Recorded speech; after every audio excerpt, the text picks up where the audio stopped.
Hello and welcome to the Tie Show for April 28th.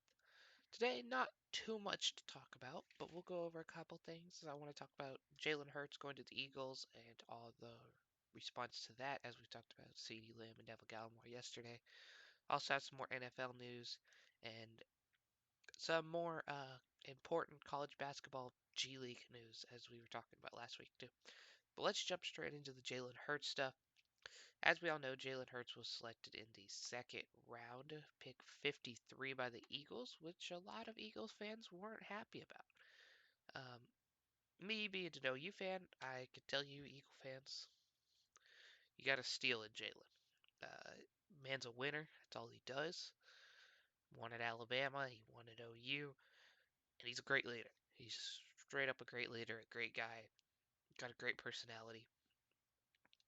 And this is what they were talking about here is that the they were talking to one of the guys at ESPN. He said that the Eagles understood how great of a leader he was and how they need that in their locker room. And no, he's not to replace Wentz at all. They just gave Wentz that big contract. They know that Wentz is the future. They hope Wentz is there forever. But they also know that quarterback's the most important position on the field. And when you do have a quarterback who is injury prone like Carson Wentz, you do need a backup that you could trust. And they could trust Jalen Hurts. They also said they had Doug Peterson on that said they see him as a quarterback. He's a quarterback first. A quarterback is his position, but he has a unique skill set because he can run the ball. He can throw on the run, and so they're going to use him in different ways. So you may see a two quarterback formation where you have Carson Wentz throw it out to Jalen Hurts, then Jalen Hurts throws it down the field.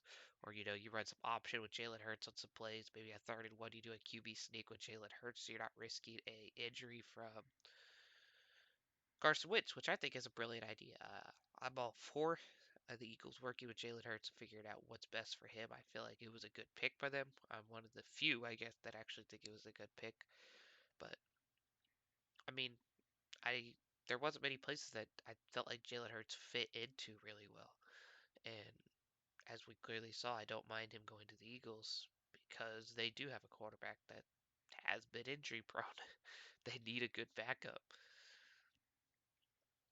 In other news, we had yesterday some of the NFL cuts. The big one for OU fans, anyone in Oklahoma, was Samaje Perine was cut by the Miami Dolphins, who was re-signed by the Cincinnati Bengals, which he was last year on the Bengals practice squad, but he will join the Bengals again for preseason, which have a stacked OU running back core with Joe Mixon, Robbie Anderson, Samaje Perine, and they also have Jordan Evans on defense, and then Zach Taylor, the head coach, is also from Oklahoma. So a lot of Oklahoma ties in that whole division because you have the Ravens, who have a ton of OU players. The Steelers have a ton of OSU players, and the Browns, of course, have Baker Mayfield and Austin Seibert, the kicker. That whole AFC North is a lot of OU, OSU players in it, which is kind of cool to see them all floating around and playing against each other. Um, Real quick, I want to go thoughts and prayers out to Sebastian Telfair, who, if you remember him, he played 10 years in the league with teams like Portland, Boston, Minnesota, Toronto, the Clippers, Cleveland, Phoenix, and Oklahoma City is where he finished his career. He averaged 7.4 points, 1.6 rebounds, 3.5 assists. I remember him here his final season at Oklahoma City, which was 09-10, I think, if I remember right.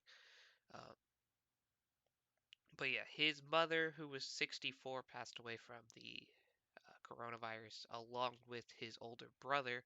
They didn't specify his age, but yeah, it would be very tough to lose two family members, if even one, but to this virus out there. And so my thoughts, prayers go out to to Sebastian Telfair and anyone that's close to that family. I know Stephon Marbury is his cousin and reported that his brother Dan had passed away, but our thoughts and prayers go out to that family.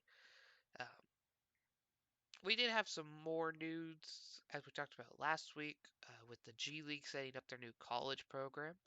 Uh, and we kind of had a big signing today as Daishen Nix became the third player to join it. But the one that was very interested about this is because you had Jalen Green join, the number 1 prospect. But he didn't commit to a college, didn't even sign a letter of intent. You had Isaiah Todd, who had said he was going to Michigan, but he never signed his letter of intent, drop out of Michigan to sign. But now you have Daishen Nix, who was already signed his letter of intent to UCLA. He's the number one point guard in the nation, and he dropped it today.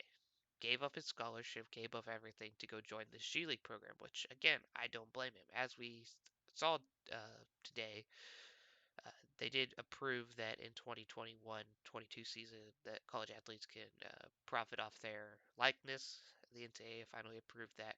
So that will help something like this, but till then, you're probably going to see a lot of players.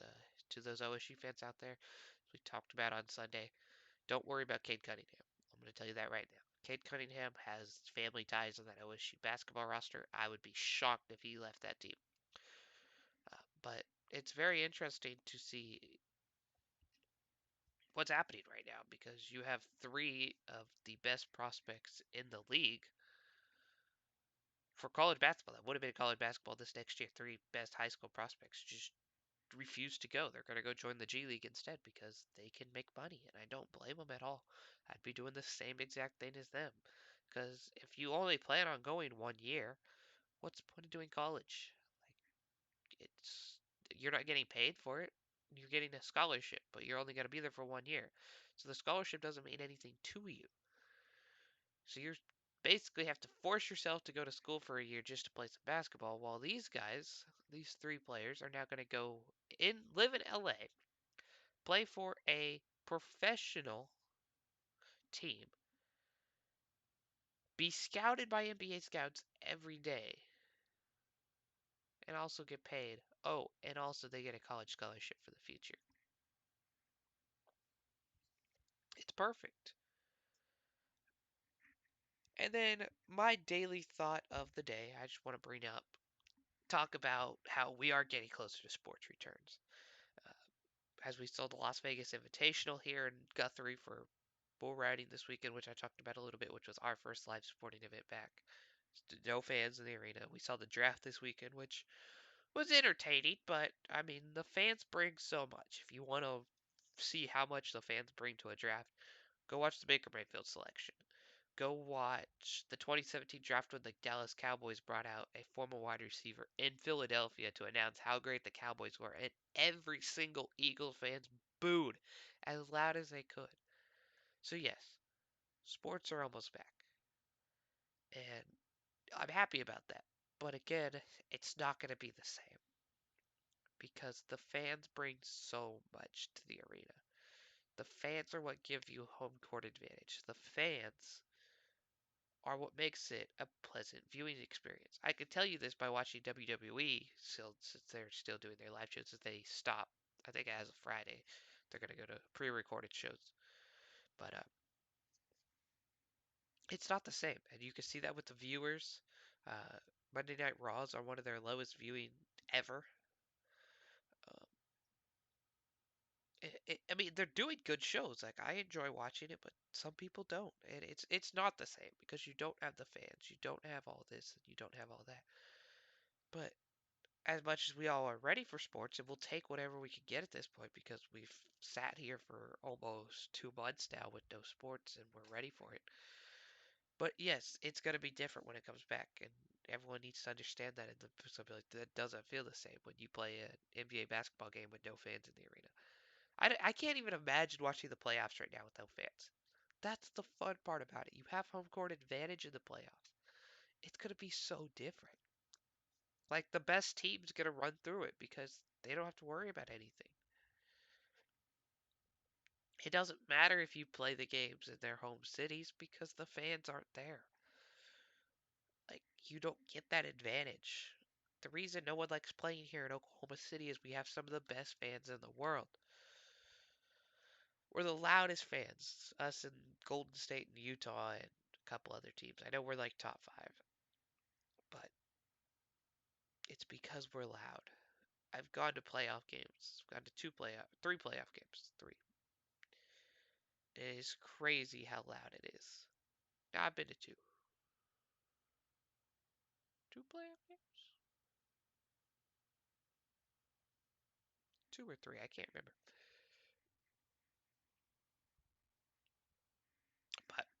it is crazy how loud it is in the arena when it's playoff time. And if the NBA does return, which I think it will, as we talked about with the practice facilities returning and stuff, be very interesting to see how that all works out. But I mean, that's it for me today. Uh, Remember, leave a like, leave a comment if you want me to talk about something tomorrow. Uh, we'll see what happens during the day, see if anything pops up. As we clearly see, we're getting news every day still in sports, even if it's not anything big. That's it for me today. I'll see you all tomorrow. Peace.